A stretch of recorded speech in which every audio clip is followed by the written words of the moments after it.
केसरी वेदांतसारयो मे सन्निधत्तां सदा हृदि ज्ञानानन्दमयं देवं निर्मलस्फटिकाकृतिम् आधारं सर्वविद्यानां हयग्रीवमुपास्महे श्रीमद्रुद्रसरस्थिरपारिजातमुपास्महे यत्र तुङ्गैरतुङ्गैश्च प्रणतैर्गृह्यते फलं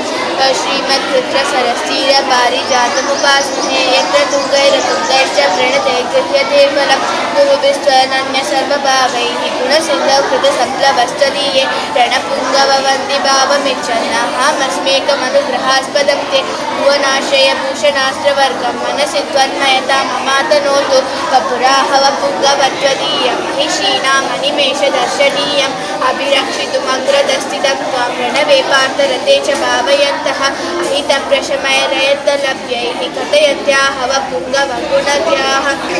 कमलानिरपाय धर्मपत्नी करुणाद्या स्वयं मृत्युजो गुणास्ते करुणाद्याः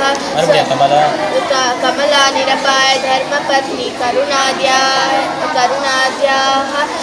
स्वयं मृत्युजो गुणास्ते अवनं शयता महीनमाद्यं स च धर्मस्तदनन्यसेवनीयः कृपणासुदीयः कृपासहायं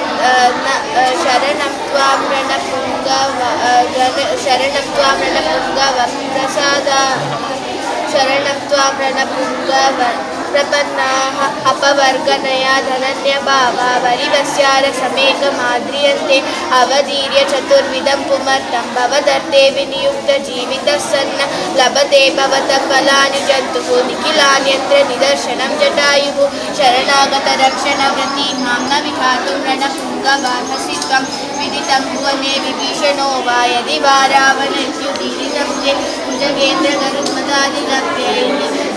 त्वदनुज्ञानुभवप्रवाहभेदैः सपदे रणपुङ्गवस्वयं मे परिचर्या विभवै परिष्क्रियेताः विमलाशय वेङ्कटेश जन्मा रमणीया रणपुङ्गव